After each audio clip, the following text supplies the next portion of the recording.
할렐루야. 오늘 하루도 주님의 은혜가 함께하는 귀한 삶이 될 줄로 믿습니다. 하나님과 함께하는 것, 주님과 함께한다는 것, 우리는 많은 상상을 합니다. 주님이 함께하면 내 안에 있는 모든 문제는 다 해결될 거야. 그래서 주님 나를 도와주세요. 주님 나와 함께 해주세요. 그런데 이 성경의 수많은 믿음의 사람들을 보면요, 하나님과 함께하는 시간부터 그들에게는 순탄한 길이 아니라 어쩌면 고난이 오고 환난이 오고 문제가 오고 사람들에게 오해가 생기고 사람들에게 때로는 따돌림도 당하고 그렇습니다. 특별히 다윗의 삶을 보면 그렇죠. 다윗이 기름 부음 받는 순간부터 시기와 질투가 시작이 됩니다. 첫 번째는 형들에게 있었겠죠. 칠형제의 마지막 아들로서 태어난 이 다윗, 기름 부음을 받는다고 하는데 이 아버지가 이새인 아버지도 다윗을 부르지도 않습니다. 설마 이 아이에게? 어쩌면 아버지가 볼 때는 그는 참 어린 아이였다고 생각되겠죠. 그런데 하나님은 그러한 어린 아이, 형들의 입장을 어떠할까 한번 생각해 보시기 바랍니다. 동생이 기름 부음을 받았어요. 놀라운 일입니다. 이건 정말로 이해할 수 없는 일입니다. 그러면 형제들이 기뻐하고 즐거워하고 야 네가 기름 부음 받았구나. 우리가 너를 좀 지지해 줄게. 이렇게 해야 할진데 다윗이 이제 블레셋과의 전쟁에 형들을 위로하러 위문차 갔는데 형들은 그를 구박합니다. 골리앗의 저 외치는 하나님을 저주하고 하나님의 백성들을 모독하는 그 모습을 바라보면서 다윗이 의분을 가짐에도 불구하고 형들은 그를 구박합니다. 가만히 있어. 지금 뭐 하는 거야? 네가 지금 어려가지고 지금 그 상황을 모르는구나 하면서 엄청나게 형들이 그를 구박합니다. 그럼에도 불구하고 하나님의 거룩한 의분을 가지고 다윗이 일어섭니다. 우리가 신앙생활을 한다는 것은 하나님이 나와 함께 하심을 통해서 평탄하고 아름답고 순탄하고 좋은 길만 되어지겠지. 그런데 이 베드로전서에서도 우리가 예수 그리스도를 믿는다는 건 무엇일까? 예수님을 닮아간다는 건 무엇일까? 4장 1절입니다. 4장 1절. 그리스도께서 이미 육체의 고난을 받으셨으니 너희도 같은 마음으로 갑옷을 삼으라. 이는 육체의 고난을 받은 자가 죄를 그쳤음이라. 아멘. 그리스도께서 이미 육체의 고난을 받으셨으니 육체의 고난 예수님도 받으셨다는 겁니다. 예수님이 이 성육신의 사건과 십자가의 죽음은요, 우리에게 두 가지를 시사합니다. 첫 번째는 낮아짐입니다. 하나님의 본체이신 예수님께서 하늘 보좌를 버리시고 참 천하디천한 인간의 모습으로 이 땅에 오신 거예요. 이것이 어떻게 되겠습니까? 우리로 말하면 오늘 우리의 이 좋은 삶을 내버려 두고 내일부터 노숙자의 삶을 한번 사십시오. 거할 곳도 없습니다. 덮을 이불도 없습니다. 그냥 지하철이나 이런 데 가서 신문지 하나 덮고 지내는 삶을 산다고 한번 생각해 보시기 바랍니다. 제가요? 저를요? 왜요? 못해요. 가장 낮은 자의 삶, 가장 빈궁한 자의 삶, 누군가 나를 도와주지 아니하면 하루 종일 굶고 누군가 나에게 도움을 주면 그 도움을 통하여서 이 하루를 견딜 수밖에 없는 그 철저히 낮아지는 삶, 모든 걸 다 버린 삶, 이런 삶을 산다고 생각하면 이건 주님 저는 아닙니다 라고 할 것 같습니다. 예수님은 그 거룩한 하늘 보좌를 버리시고 말 구유에 태어나셨고 태어나자마자 좋은 곳에 눕힌 것이 아니라 말 구유, 먹이통 거기다가 예수님을 뉘으신 겁니다. 그리고 마지막 십자가의 죽음이죠. 십자가의 죽음은 모든 옷을 다 벗기고 사람들이 지나가는 모습 속에서 저주의 모습을 받는 것이 바로 십자가의 죽음입니다. 그 마지막 죽음까지 가셨던 예수님, 우리는 그 예수님을 닮아간다라고 이야기합니다. 그래서 그들을 향해서 그리스도인, 우리가 세상의 모습을 닮아가는 것이 아니라 예수 그리스도를 닮아가는 삶을 살고자 우리는 믿음으로 나아가고 있죠. 세상은 높이 올라가기를 원합니다. 조금 있으면 이 밖에가 더 떠들썩하겠죠. 나 좀 찍어달라고. 거리거리마다 내가 높아지기 위해서 섬김이라고 말하지만 섬김이 아니라 자신의 입신양면이죠. 내가 좀 내 이름을 내고 내가 좀 높아지는 삶을 위해서 열심히 나아갑니다. 그러나 그리스도인으로서의 삶을 산다는 것은 종종 상식과 모순된 어긋난 삶인 거예요. 참으로 그리스도를 닮는다는 것은 높아지는 것이 아니라 낮아지는 거고, 살기 위해서가 아니라 죽기 위해서, 뭘 위해서요? 그냥 죽음을 향해 달려가는 것이 아니라 그리스도의 영광을 위해서 기꺼이 죽음이 온다 할지라도 그 죽음을 피해가는 것이 아니라, 아멘, 거기다 하나를 더 붙이죠. 한번 따라 보시겠습니다. 주 예수여 오시옵소서. 이 마라나타의 신앙이죠. 주 예수여 오시옵소서. 내가 주님을 뵈러 갑니다. 내가 주님을 만나러 갑니다. 그 앞에서 우리는 나아가야 한다는 겁니다. 육체의 고난을 받으셨으니 너희도 같은 마음으로 뭘 입으랍니까? 갑옷을 삼으랍니다. 갑옷은 세상에서의 이 공격을 방어하는, 어쩌면 우리 몸을 보호할 수 있는 그러한 옷이 갑옷 아니겠습니까? 세상은 우리에게 끊임없이 세상의 기준과 세상의 욕망을 우리에게 집어넣고 내 안에서 그리스도를 닮아가고 하는 이 삶을 버리고 세상의 욕구, 세상의 욕망, 더 많아지고 더 높아지고 더 커지는 그러한 삶을 향해 추구하며 나아간다는 겁니다. 교회가 커지는 거, 그건 나쁜 건 아닙니다. 그러나 그것이 우리의 또 다른 힘이 되면 안 된다는 거예요. 그것은 섬김의 삶이 돼야지, 그것이 힘이 되어서 야, 교회가 이만큼 힘이 있으니까 세상에서 이렇게 할 거야, 야, 우리의 힘을 한번 보여보자, 이것은 또 다른 욕망밖에 되지 않는다는 겁니다. 힘이 있다면 그 힘을 통해서 오히려 섬김의 자세로, 낮은 자의 자세로 기도하는 삶으로 나아가야 하지요. 왜 그렇습니까? 그 이유를 후반부에 이렇게 말합니다. 이는 육체의 고난을 받은 자는 뭘 그쳤죠? 죄를 그쳤기 때문에 고난이 온다는 거예요. 한 분이 이런 이야기를 하더라고요. 자신이 술을 먹고 담배를 피우는데 그걸 끊어봤대요. 끊어봤더니 주변에 있는 친구들이 굉장히 자기를 좀 왕따를 시키기도 하고 어울리지 못하게, 왜? 술을 끊었고 담배를 끊으니까. 주변에서 야야야 술 돈 먹는 것이 하면서 막 이렇게 하니까 이게 좀 외톨이 같은 그런 마음이 들더래요. 세상 사람과 똑같이 어울리기 시작하면요, 세상은 우리에게 고난을 주지 않습니다. 예수 그리스도를 믿는 것 때문에 제사를 내가 그만둬야겠다 해서 끊어버리면 얼마나 많은 고난이 오는데요. 저 예수 믿고 야 잘못했나 보다. 며느리들이 그런 삶을 살면요, 아, 며느리 잘못 들여가지고 나 제사밥도 못 먹겠다고 하면서 은근히 막 구박을 해요. 부모를 위해서, 자녀를 위해서, 남편을 위해서 기도하는 아내들이 되면 그것이 오히려 아유, 야, 기도하는 아내를 얻었네. 매일같이 새벽마다 가서 기도하네. 야, 이거 지극정성이구나. 야, 우리 집안에 복덩이가 들어왔구나. 이렇게 여기는 것이 아니라 아유, 극성 맞아서, 내 며느리는 극성 맞아서 뭐해서 하면서 오히려 안 그래요. 한번 생각해 보세요. 절에 가서 108번을 했습니다. 절에 가서 뭐 했습니다. 지성을 드립니다 하면요, 세상 사람들이 이렇게 말할 거예요. 아, 열심히라고. 희한하지요. 교회에서 열심히 헌신하며 수고하며 기도하며 신앙의 삶을 살면요, 지지해 주는 것이 아니라 오히려 고난이 오고 있다는 거예요. 왜? 베드로는 우리에게 그 이유를 얘기합니다. 죄를 그쳤기 때문에 육체의 고난이 온다. 그러면 이 육체의 고난이 올 때 우리는 어떻게 할 것이냐? 2절입니다. 그 후로는 다시 사람의 정욕을 따르지 않고 하나님의 뜻을 따라 육체의 남은 때를 살게 하려 함이라. 사람의 정욕을 따르지 않고 하나님의 뜻을 따라 육체의 남은 때를 살게 하려 함이라.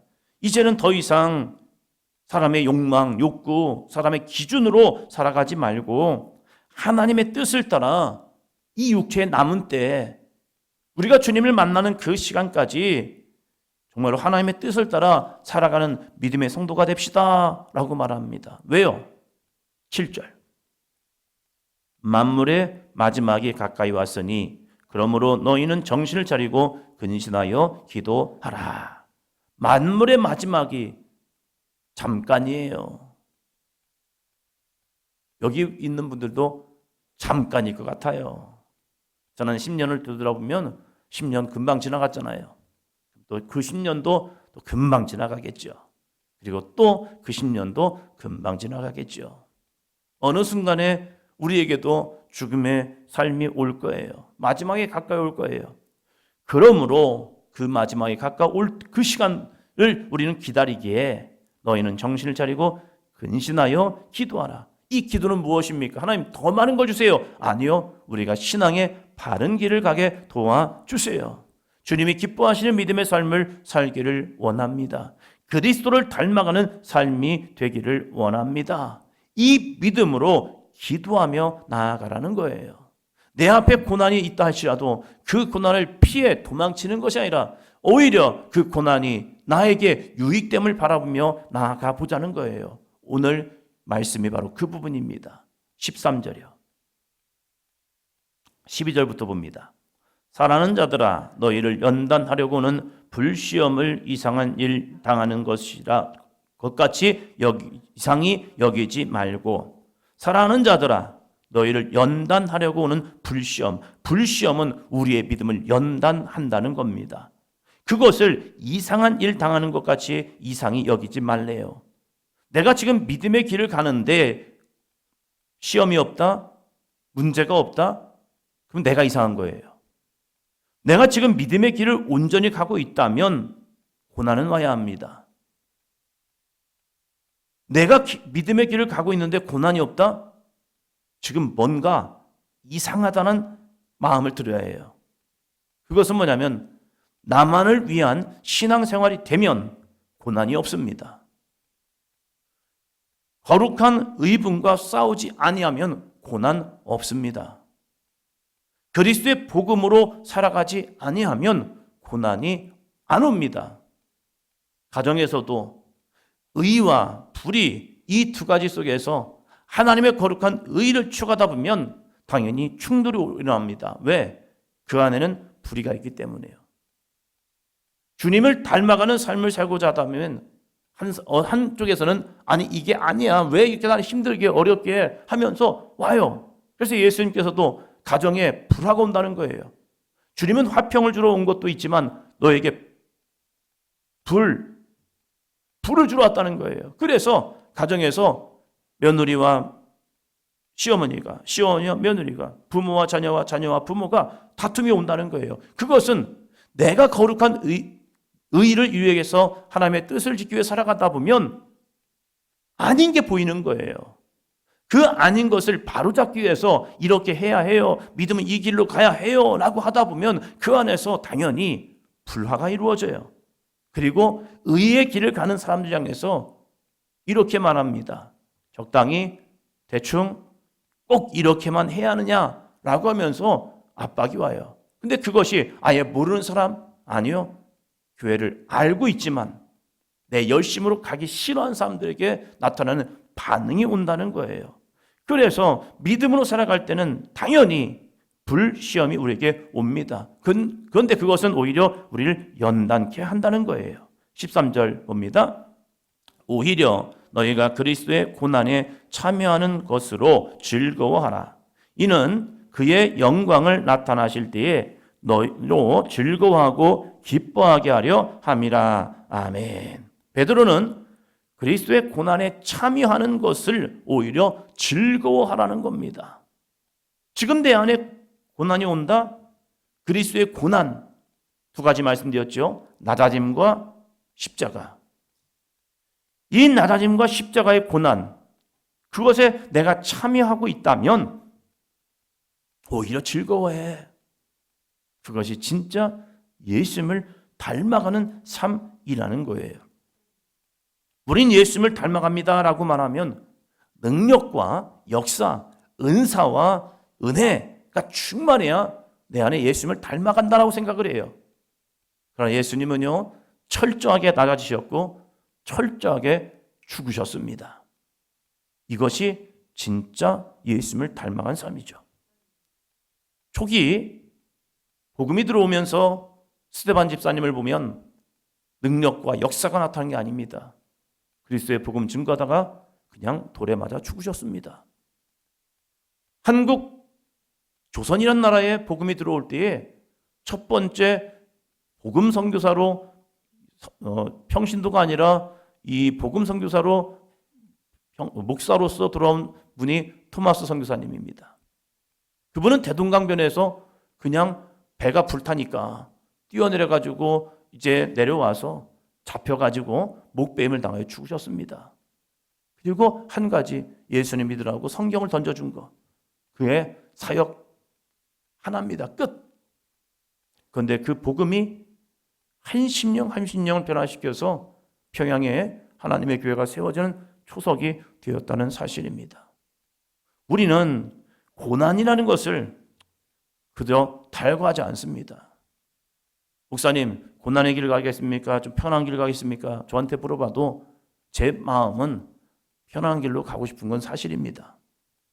그러나 주님이 원하신다면 평안한 길이 아니라 순탄한 길이 아니라 때로는 위험이라는 문제가 있다 할지라도 그냥 갈 수밖에 없는 것, 그것이 우리의 믿음의 길이 되시기를 바랍니다. 그 이유가 13절 후반부에 있어요. 이는 그의 영광을 나타나실 때에 너희로 즐거워하고 기뻐하게 하려 함이라. 그의 영광이 나타나실 때가 있다는 거예요. 주님의 거룩한 재림의 때가 있습니다. 우리가 주님의 거룩한 보좌 앞에 있을 때가 있습니다. 스데반 집사님을 보면 돌에 맞아 죽기 전에 그 영광을 봅니다. 하늘 문이 열리고 영의 문이 열리면서 하늘 보좌 우편에 서서, 성경이 이렇게 말합니다. 서서 주님이 자기를 기다리고 있는 거예요. 앉아서 기다리는 것이 아니라 서서, 이제 네가 나를 닮아 마지막 그 순교의 길을 가는구나. 그 마지막 순교의 가장 아름다운 꽃을 피우는 스데반 집사님을 보시며 순교가 아니고 야, 이 돌을 던진 사람 다 그 사람들 죽이는 것이 아니라 그 죽음의 길을 가는, 그 죽음의 길 속에서 묵묵히 예수 그리스도를 증거하는 스데반 집사님을 보고 서서 계시는 주 예수 그리스도의 모습을 보면서 그는 자신을 향하여 돌을 던지는 그들 향하여 무릎을 꿇고 기도하는 것이 스데반 집사님의 모습이죠. 바로 이것이 그리스도의 고난에 참여하는 아름다운 믿음의 삶, 그의 이름이 찬란하게 빛나고 그로 즐거워하고 기뻐하는 마지막 영광의 보좌 앞에 나가는 삶이 될 줄로 믿습니다. 고난주간을 살아가는 사순절을 살아가는 우리들에게도 이 은혜가 있기를 축원합니다. 내가 예수 그리스도의 고난에 참여하는 것, 사람의 말 한마디가 내 마음을 찌르는 말이 될 수도 있어요. 나랑 가장 가까운 사람이 던지는 말이 내 마음을 참 확 무너지게 할 수도 있어요. 그러나 그것이 다른 것이 아니라 내가 지금 믿음의 길을 바르게 가기 위해서 애쓰기 때문에 지금 오고 있는 그러한 고난이고, 그 고난에 참여하는 것 때문에 내 마음이 요동치거나 내 마음이 막 격분되어서 같이 싸우는 것이 아니라 오히려 그것을 그리스도의 영광이 나타나실 때에 즐거워하고 기뻐하며, 하나님, 내가 예수님 믿는 것 때문에, 내가 주님을 향한 믿음의 열정 때문에, 내가 주님을 더 사랑하고자 하는 이 마음 때문에 가는 이 길 속에서 주님, 고난이 옵니다. 주님, 제 안에 예수님의 흔적이 내 안에 남게 하심을 감사합니다. 마음 아프지요. 속상하지요. 가슴이 찢을 때도 있죠. 그러나 그것이 사도 바울은 이렇게 말해요. 그리스도의 고난의 흔적이 내 안에 있대요. 이것이 사도 바울의 길이었고 예수님을 닮아가고자 하는 그 열망이었습니다. 우리들이 믿음 생활할 때 주님, 저에게 고난이 없기를 원합니다. 이게 아니라 오히려 이 베드로처럼 주님, 내가 그리스도의 고난에 참여하는 것을 즐거워하겠습니다. 기꺼이 아멘 순종하겠습니다. 마음은 찢어지만 그 찢어진 마음을 주님께서 싸매 주시고 감싸 주시고 회복시켜 주시고 위로하여 주시고 그래, 내가 너를 아노라. 그 거룩한 주님의 품에 안기는 이 귀한 새벽 시간 되기를 축원합니다.